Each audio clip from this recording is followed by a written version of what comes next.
बुद्ध हा पहिला स्त्री उद्धारक. स्त्रियाही माणूस आहेत, त्यांनाही माणसाप्रमाणे वागवले पाहिजे, त्यांनाही पुरुषांप्रमाणे जगण्याचा अधिकार आहे असे गौतम बुद्धांना वाटत होते. आणि म्हणूनच गौतम बुद्धांचे अनुयायीत्व पुरुषांपेक्षा जास्त स्त्रियांनी स्वीकारले होते. आणि म्हणूनच गौतम बुद्धांचे अनुयायीत्व पुरुषांपेक्षा जास्त स्त्रियांनी स्वीकारले होते. आणि या स्त्रियांमध्ये ब्राह्मण, क्षत्रिय, वैश्य, शूद्र इतकेच काय तर अतिशूद्र महिलांचा सुद्धा समावेश होता. गौतम बुद्धांनी आपल्याला समतेचा, ममतेचा, करुणेचा संदेश दिला.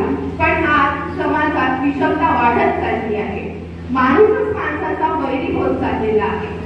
माणसात भांडण होत आहे. या अशा विषमतेच्या परिस्थितीत जर आपल्याला निघायचे असेल तर फक्त